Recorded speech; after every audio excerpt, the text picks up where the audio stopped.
Tumsifu Yesu Kristo. Mungu ni mwema na kila wakati. Reverend Fathers present,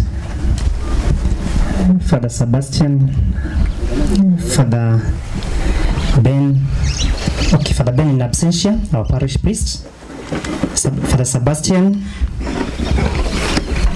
Father John Paul,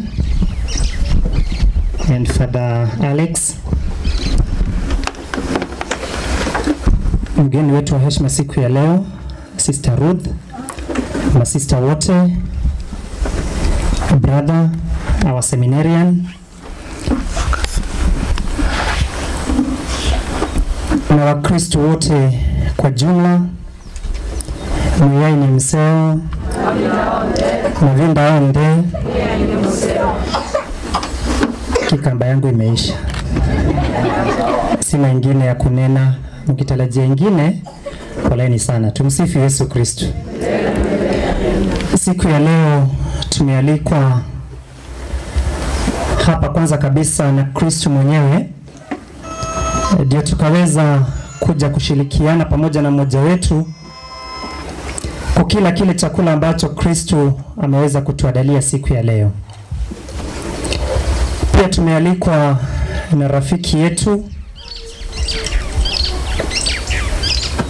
Sister Ruth, ndio tukaweza kushirikiana pia naye kumshukuru Mwenyezi Mungu kwa yale ameweza kumtendea, kwa yale ama kwa jinsi ambavyo ameweza kujidhihirisha kwa maisha yake.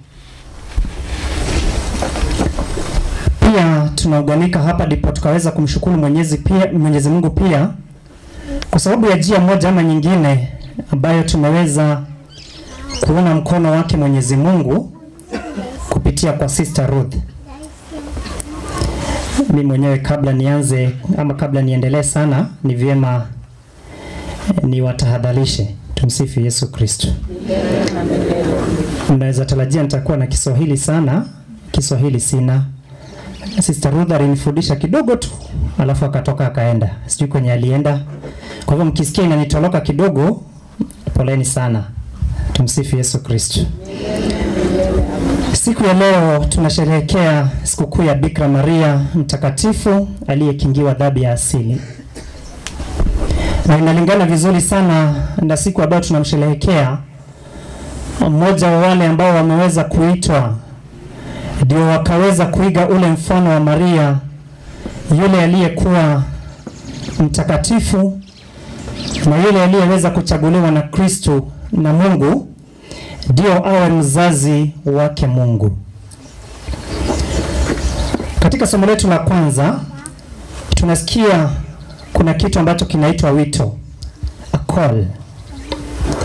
Wazazi wetu wa kwanza wakati walipoumbwa na kuwekwa hapa ulimwenguni na Mwenyezi Mungu, na akawapa mamlaka na akawapa furaha na kila kitu ambacho wangekitaka hapa ulimwenguni, na hasa akawapa ule uhuru wa kutenda yale yote waliokuwa wanataka kuyafanya. Kitu moja tu ambacho pengine kilikosa kwa wale watu ni what we call the hierarchy. Hawakuweza kufikia kile kiwango chake Mungu. Na wakati yule shetani naye akaweza kujua the weakness, akaweza kujua kile kitu ambacho kinachoweza kumwangusha yule mwanadamu ni kile tu ambacho hakuwa nacho na angekitamani ama angekitaka. Na katika kugundua yale, shetani aliweza kujua pia not only what the person is lacking, lakini pia akaweza kugundua ni mgani aliye wa urahisi sana kumdanganya. Na on that process of thinking akaweza kuona mwanamke ni kiumbe ambaye ni dhaifu. Amen. Akaweza kuona mwanamke pia kado na kuwa ana uwezo wa kudanganywa kwa haraka. Hiyo haikuwa ya muhimu sana kwa shetani, but a woman is a generous person. Akaweza kujua yule mwanamke ni mtu ambaye, I don't know whether here that is what we do, but from where I come, wakati wazazi haswa akina mama wanapoenda sokoni, wakati mwingine hata hawana pesa ya kutosha. Wanapofika pale sokoni wanakuta kunazo vitu kadhaa ambazo zinauzwa pale. Kitu cha kwanza wanaangalia ile pesa ambayo wako nayo, na kwa mfano kuna madizi inayouzwa pale sokoni. Pesa tofauti ama bei tofauti. Mama kwanza anaangalia yale madizi ambayo atakayoyanunua si ya kumtosha, bali ni ile ambayo itakayoweza kutosha watu wa nyumba yake. God is good. Kwa hivyo akienda apate kunayo dizi ambayo inavutia sana, ambayo ni kubwa na pesa yake ni shilingi 100, ambayo anaweza kula na asikia ameshiba vizuri. Alafu ajaribu kuhesabu ya kwake, naona yako na watoto 5. Maybe including the husband, you know, hata bwana ni wakati mwingine anakuanga mtoto mkubwa. Tumsifu Yesu Kristo. Tumsifu Yesu Kristo. Akihesabu naona hii namba ya kwake yenye iko nyumbani, hata akijitoa aone imebaki watu 5, wakati mwingine atachagua kutumia ile 100 yake moja kununua madizi 5. Ndio kila mmoja aweze kupata, yeye mwenyewe anaweza tulia. Tumsifu Yesu Kristo. That is the generosity of a woman. Of course mwanaume akienda alafu akute kuna 100 anakula kwanza ndio aweze kujua venye atatafuta zingine. Kwanza malizane na hiyo 100 alafu haya mengine yakuja baadaye, ama ni aje? Most of the times that is what happens kwa sisi wanaume.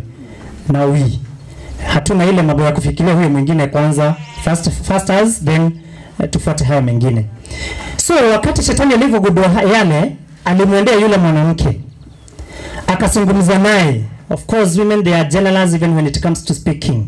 Mwanaume ukienda kumsalimia kama humjui anasalimika, alafu unaona tu anakuangalia na acha stories zako. Mwanamke anaendelea kuuliza, unasikia ameanza kunena kwanza, especially akiwa Mkamba. God is good. You know, Kamba story wako nazo mingi. Na lazima waongee pia wakionyesha. You know, if you want to know Kamba ataongea tu kwa mdomo, lakini pia kwa kwa ishara.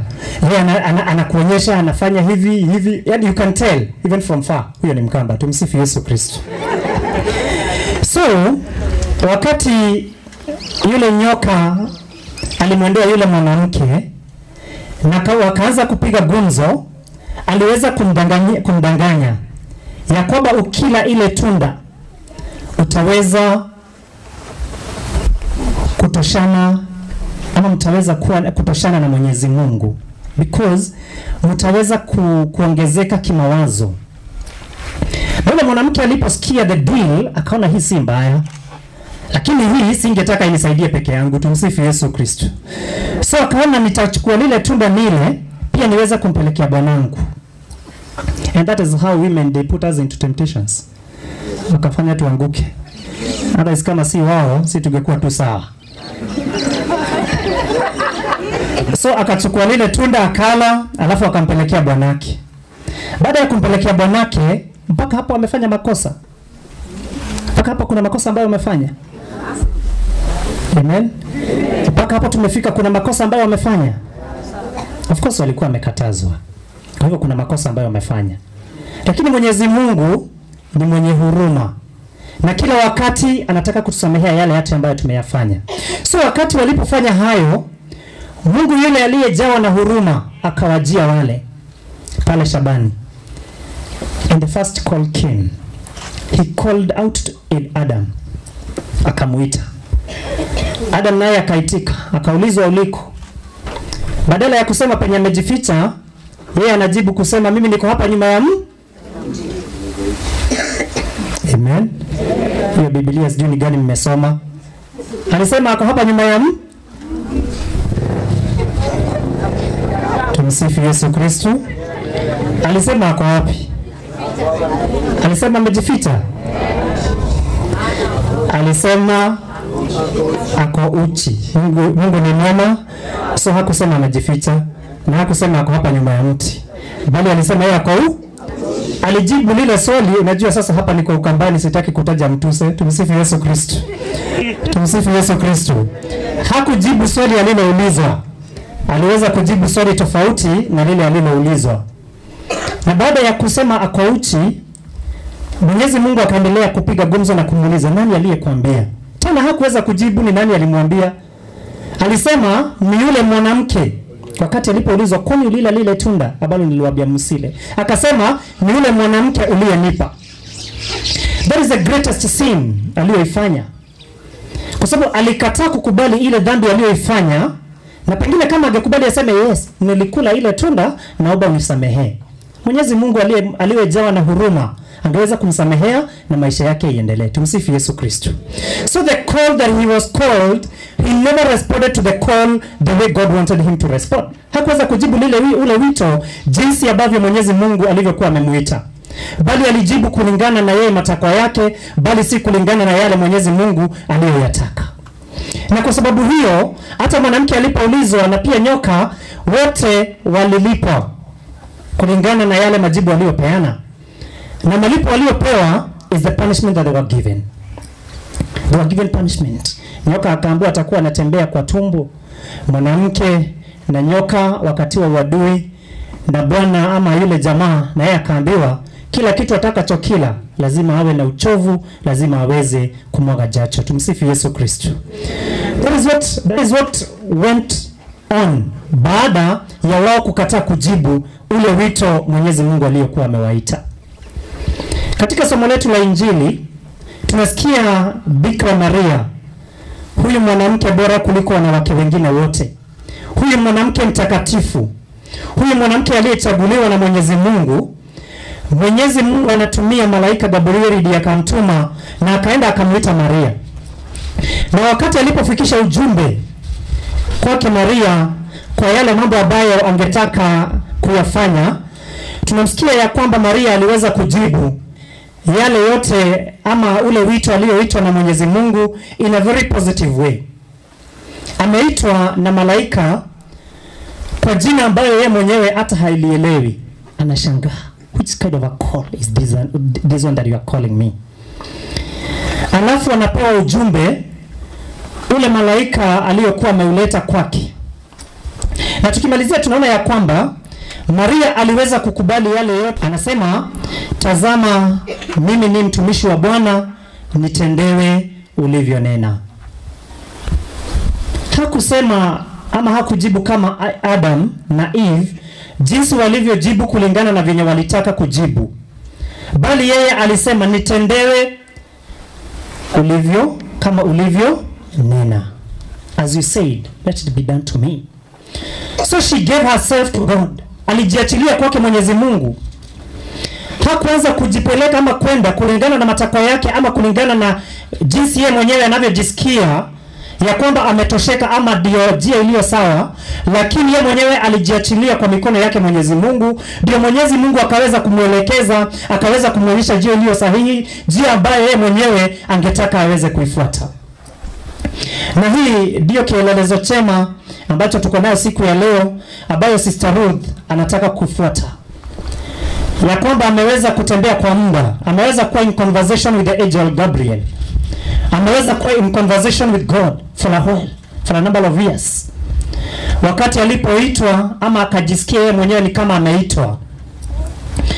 When I was one of the people that we were in the school, wakati tulipokuwa tunasoma na wakati tulipoingia the first years, tulikuwa tunaulizwa jinsi ulivyojua kwamba uitwa.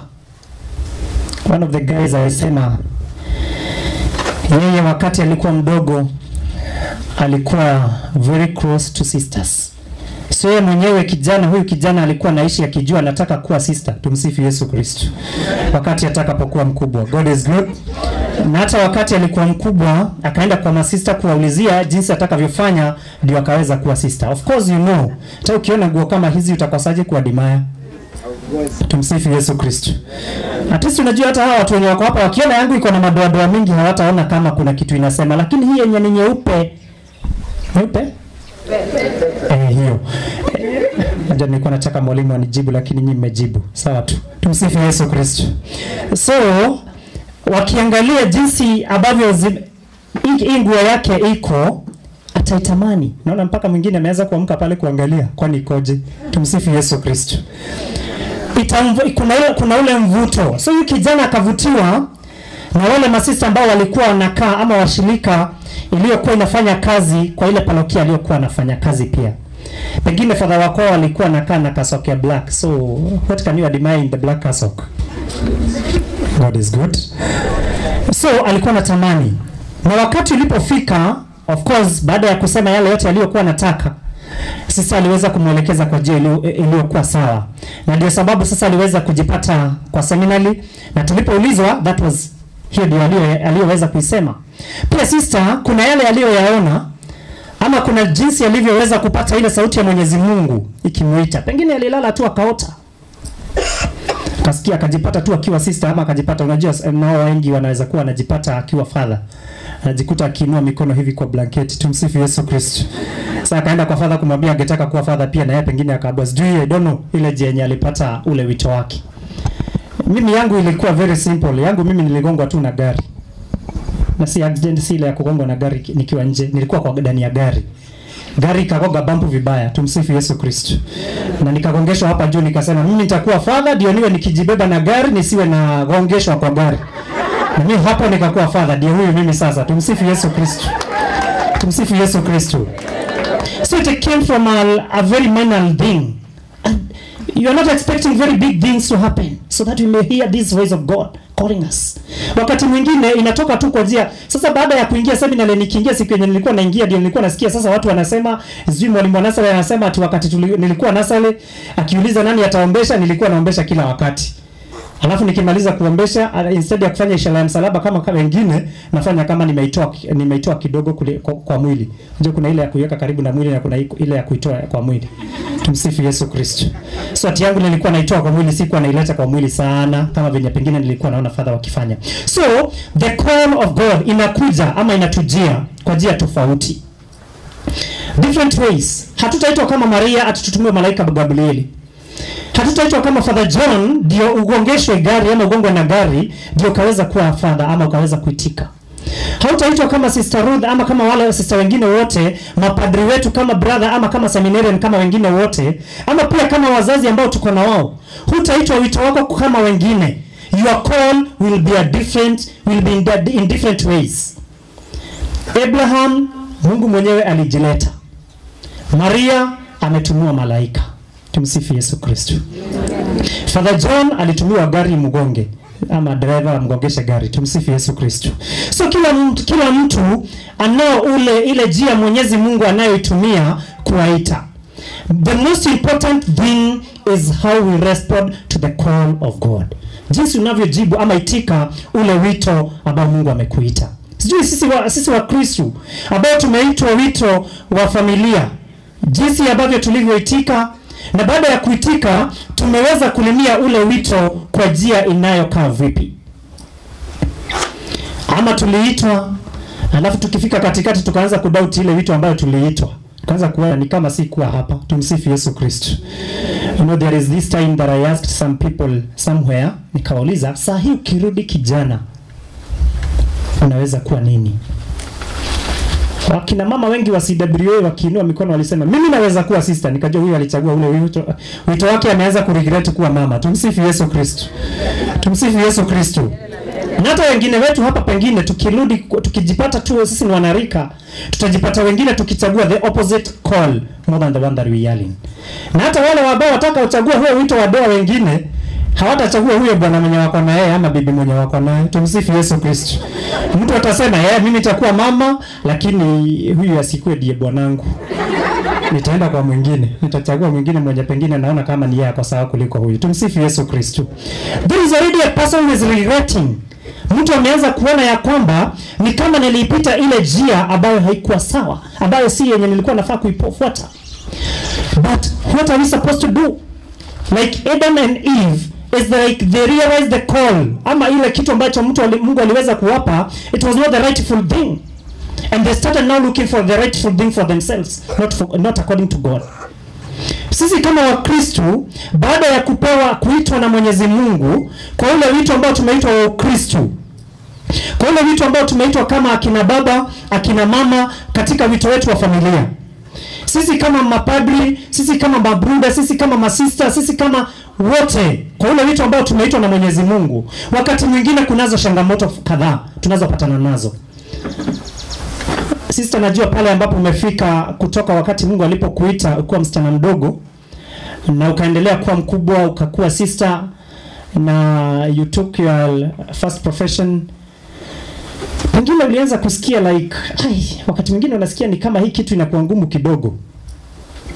Unaweza kuwa hata hukufanya ama kufikiria kutoka, lakini unajipata ni kama pia ile side nyingine, always we are told always the glass is greener on the other side. God is good. Yes, unaangalia ile side nyingine unaona ni kama ile nyasi iko sawa kuliko hii yenye iko hii side. Sasa nyinyi mnaonanga hivyo. Mkiangalia na huku mnaona kama hii maisha yetu ni sawa kuliko yenu. Lakini sisi tukiangalia huko tunaonanga tu heli hii yetu. Tumsifie. Ama ni aje sisters? God is good. Sidhani kuna mtu mwenye hii side anatamani ile side. Wote tunatamani kukaa huku hii side kwa sababu kwa Mungu kuna raha. God is good. So, wakati mwingine unajipata kwa magumu, wakati mwingine unajipata kwa njia panda, hujui ufanye nini, hujui utende yepi. Mwenyezi Mungu aliyekuita ndiye atakayekuelekeza kwa njia zozote zile ambazo unazofaa kuzifuata. Kwa yale yote, wakati utakapojipata kwa yale magumu kwa maisha yako, muangalie Mwenyezi Mungu aliyekuita. We were not called by anybody else. Our Lord Jesus Christ called us to serve him. We were not called by anybody else, but Jesus himself called us. Na wakati alipotuita, alijua kazi ambazo ametuwekea. Alijua yale yote ambayo tutakayopatana nayo. Na alijua ya kwamba hata wakati mambo yamekuwa magumu, ukinikimbilia mimi kama niliyekutuma, ninayo suluhisho ya shida zote ambazo unazopatana nazo. Kwa hivyo sisi kama Wakristo tumealikwa na tunaitwa katika wito na Kristo, na tunapoitwa na tuliweza kuitika. Tunapopatana na changamoto tofauti kwa maisha yetu, tukaweza kumrejelea Mwenyezi Mungu, tukamuuliza jinsi ambavyo angetaka tuweze kuendelea kwa hii safari ambayo tunaendelea.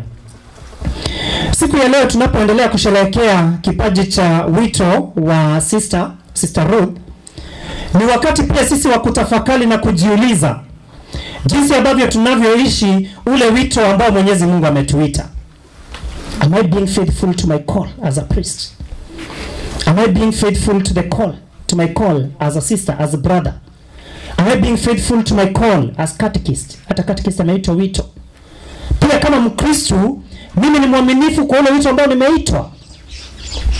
If you are not, today is the day to go back to where you lost your route. Wakati tulipokuwa tunakuja na wale tulikuwa na wao, tulitumia Google Map. Na ilitufikisha mahali ikatuingiza kwa kajia kengine. Mimi nilikuwa nimeongoza. So ikatupeleka, alafu nikaona kajia kenye tunapita ni kama kanafika mwisho somehow. Kakaenda kakashikana kabisa, alafu nikapatana kwa bahati nzuri nikapatana na msichana nikamuuliza, hii njia itaweza kunipeleka Ekalakala? Yes. Itaweza kunipeleka Ekalakala? Akaniambia, hapana. Nikamuuliza aje? Akaniambia hii haiwezi ikakupeleka huko. Itanipeleka wapi? Sikumbuki jina yenye alitaja. Nikamuuliza sasa nifanyeje?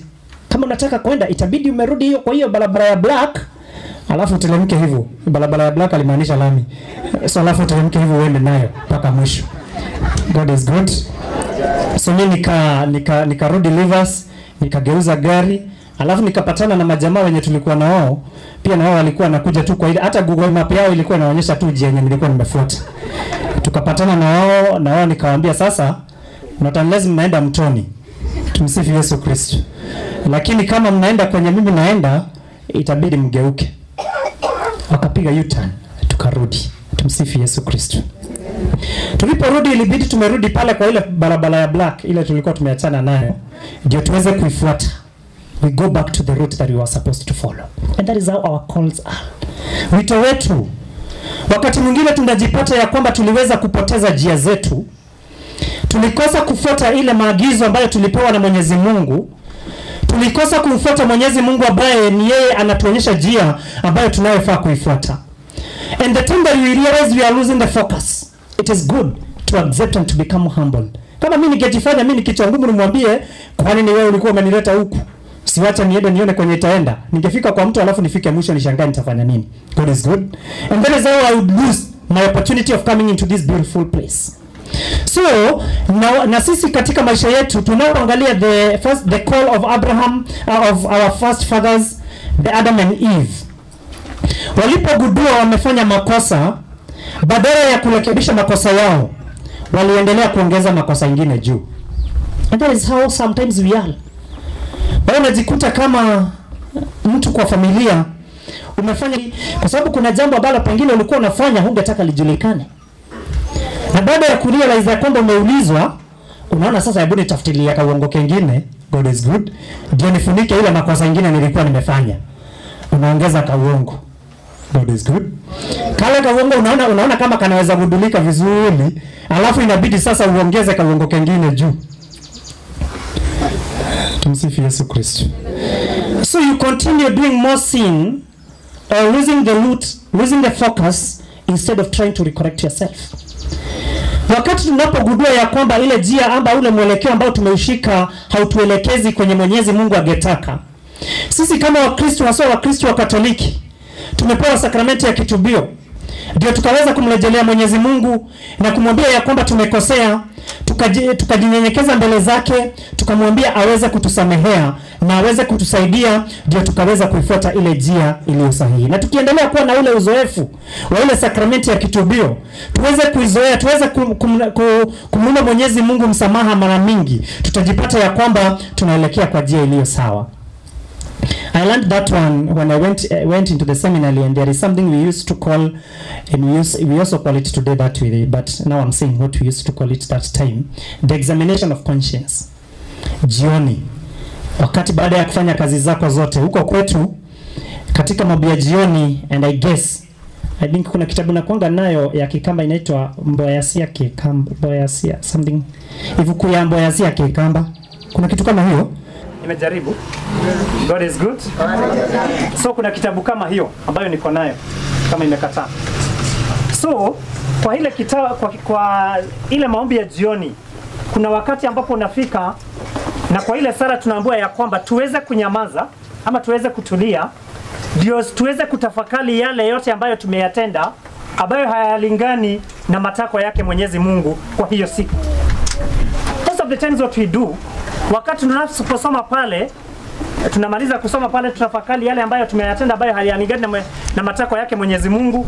Tena tunaingia kwa ya pili, tutafakari zile dhambi ambazo tunazifanya mara mingi, alafu tunaingia kwa hiyo nyingine. Sala zingine tunaendelea. We don't have time to examine our conscience. But the time that we are examining our conscience, wakati tunapofikiria hapa pia kwa ibada yetu ya misa, wakati tunapoanza pale mwanzoni, tunaambiwa ya kwamba tukaweza kutulia, ndio tukaweza kujuta dhambi zetu ambazo tumeweza kuzitenda.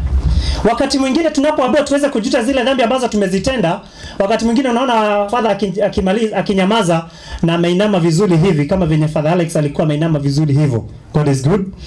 Na wengine wanamwangalia kwani amesahau kwenye anafaa kusoma. God is good.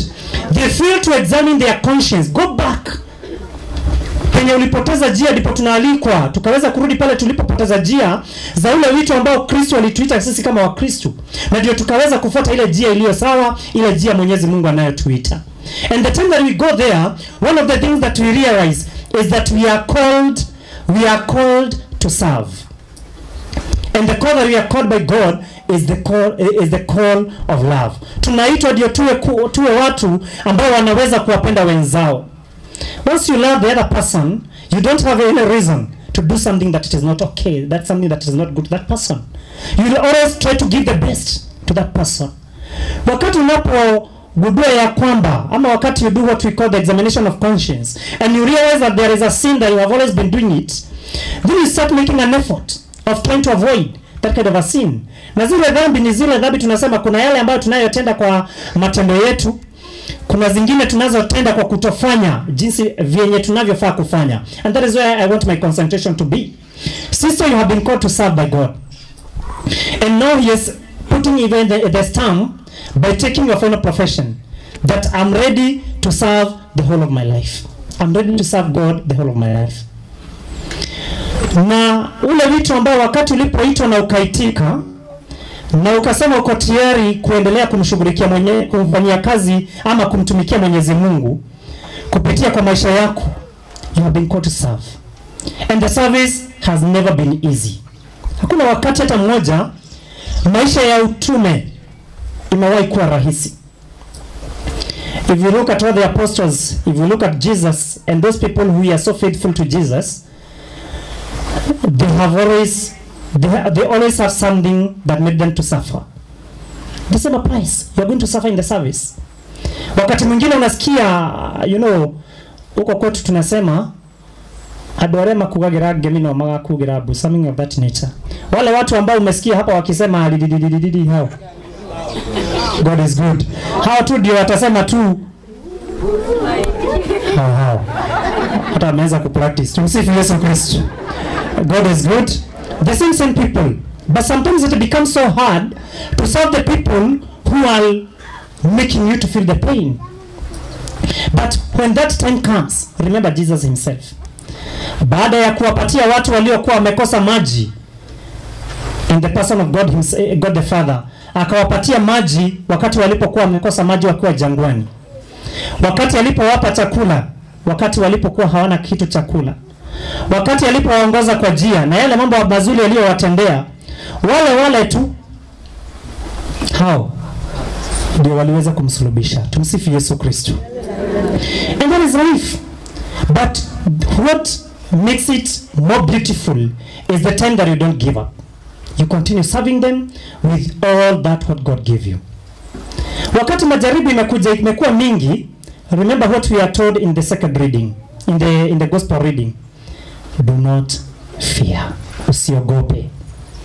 Kwa sababu Mwenyezi Mungu ndiye aliyekupa hii kazi na anajua yale yote ambayo utakayopatana nayo. Anajua magumu yote utakayopatana nayo. Some of these thorns will come even from your community, by the way. Wale watu ambao mnaishi na wao, they will be the thorn in the flesh. Wale watu ambao unatumikia watakuwa pia ndio wamekuwa mwimba kwa maisha yako. But the point is, you have been called not to be happy, but you have been called to serve. And you serve with a lot of joy, despite the pains and the things that you are going to go through. Hawa akina mama na akina baba ambao wako hapa, wakati mwingine utaona wamefurahia sana, lakini wakikupatia tu vidonda zao ambazo wako nazo, you might not admire the life that they are living. Sometimes they are living a very bitter life. And so, hata mashida ikikuwa mingi sana, usiwapelekea shida zako pia. Share with your sisters. God is good. Utaenda kuwaambia, alafu unajua hawa watu they are very good to release their stress. Wanatafutaka tu story ya release stress zao. Unawaambia tu kidogo hivi, wanajua nimepata ya chai leo. God is good. Wakiingia kwa jamaa wengine wanaenda wanamwambia, "Wewe, yule msichana wa kwetu mwenye alikuwa sister, si jana tumeongea karibu 1 hour kwa simu." God is good. Si ametezwa na hao masista wenye walikuwa naona wako na nguo za white. Story inaanza hapo. Tunakuwa chai kwa community. God is good. Because they have their own problems and they want to release their own problems. I know by now, because you have lived this life, you already have a spiritual director who works with you in your spiritual life. Empty yourself kwa yule jamaa, kwa yule mtu ambaye umemchagua, yule ambaye Mwenyezi Mungu aliweza kukuonyesha akaweza kukusaidia kwa maisha yako ya kiroho. Empty yourself to that person. That is who God has given you to empty yourself to. Kini ukienda kwa hawa, hapana. God is good. Kutashikana na kukishikana utaumia. So, you have been called to serve. The other thing is that God remains the only power that you have in your vocation. Mungu ndiye nguvu ya wito ambao amekuita. Alikuita akiwa na sababu iliyomfanya yeye mwenyewe akaweza kukuita. Always discern, always have that time to think, why did you God call me to this life? It is becoming painful. It is becoming hard for me. It is becoming so boring. Why did you call me to this life? Enda kwa Kristo katika sakramenti takatifu ya Eucharisti. He's going to give you an answer because he's the one who called you. You are not. Nikikuja kuniuliza kwa nini imekuwa ngumu, takwambia inakuanga hivyo. Analiza hiyo shughuli because I want to dismiss you. Tumsifu Yesu Kristo. Because I might not have the answer to your question. But if you go to Christ, he will always have the answer to the questions that you have. Always go to Christ to ask him to give you the energy and the strength to continue walking on this journey. Our mother Mary, despite how holy she was, hakukosa kupatana na magumu katika maisha yake, despite how holy she was. So it does not mean that you are going through pain, through suffering because you are a bad person. because you're a bad person. It is only because it is the nature of the human person. Na pia wewe unajua ulikuwa na ile dhambi ya asili, ile dhambi ya kwanza. And because of that reason, suffering becomes part and parcel of your life. And you're going to suffer. You're going to go through hardships. You're going to go through difficulties. But remember, it is the way of the cross. You have to follow this way of the cross so that we can be in a position to arrive to our destination. Basi siku ya leo tunapoendelea kusherehekea siku ya leo, tunapoendelea kufurahia ile zawadi ambayo Mwenyezi Mungu ametupatia katika hii kijiji. Kiangalia hii kijiji, you can't think that huku kunaweza toka sister. Nasikia sasa huku kuna you are the second one now from Sister Helen. You are the one to take that position now of Sister Helen. You are the third one. Yes, now you take that position of Sister Helen ya alikuwa na anashikilia na yale mambo ambayo aliyokuwa anayafanya, despite the fact that you can't be able to be her, but you take that position. Because these people, despite how this village looks so green and so nice, God is good. Yes, haungefikiria kunaweza toka sister. No, not only sister but a gifted sister, because I have interacted with her. I know how gifted she is. So sister, despite the village that you have come from, serve God with all that you have. Serve God with everything and all that you have. And I can assure you, by grace of God, what you need, God is going to provide. Don't worry about what you are going to eat. Kwa hii kanisa uzuri ni ati hutawahi kosa kitu cha kukula. Sinajua hata mimi nikikuja huko nakulanga tu na nakunywa. Tumsifu Yesu Kristo. Hutawahi kosa mahali pa kulala. Popote ambapo umeenda, ukikuja huko uambie Father, nimekuja kwa hii kijiji leo. Anakukaribisha kwa parish. Unalala, unaonyesha mahali pa kulala, unakula. Hakuna mtu atakuitisha pesa ukitoka, because you are where you belong. Hawa wakitoka waenda huko Nyeri, itabidi wamelipa na wamerudi kwa mfuko kwa njia kubwa kidogo. But our God is a God who provides. You have taken the right route, so let the route that you have taken, God continue guiding you and God continue working with you. May our Mother Mary, whom we are celebrating today, intercede for your vocation, intercede for you, so that as you may continue living this life that that you have been called by God, that you may be able to serve His people in the best way possible. Tumsifu Yesu Kristo. Basi leo ni siku ya kusherehekea na ni siku ya kufurahia, si ndio? Na zawadi najua pia mmebeba vizuri, kwa sababu you can't just go. Kwa tunasema tunaimba ati mwanada nyitago na ajara ya mwa nyitago na yoyo, kitu kama hiyo. Jinsi ambavyo unavyomshika yule mtoto. Na you can't just come to celebrate without, lazima tukue na kitu ya kuona mtoto. Ama ni aje? God is good. Najua tumejiandaa vizuri ndio tukaweza kumsherehekea mtoto wetu, na tukaweza pia kumuonyesha mapenzi yetu, ambaye jinsi ambavyo tunavyompenda, ndio anapoenda kazi kule ambapo atakapotumwa ama alipotumwa, akienda kufanya ile kazi ambayo Mwenyezi Mungu amemuitia, kwa yale mapenzi aliyoyapata nyumbani kwao kazi kwingine.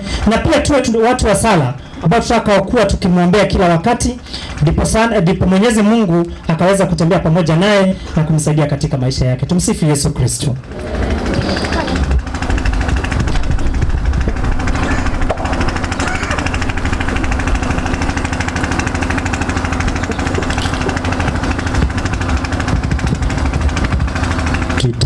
Tutakari kwa muda mfupi neno la Mungu ambalo tumelisikiliza, tukimwomba Mwenyezi Mungu atujalie na nguvu kulifanya ikuwe matendo yetu kila siku.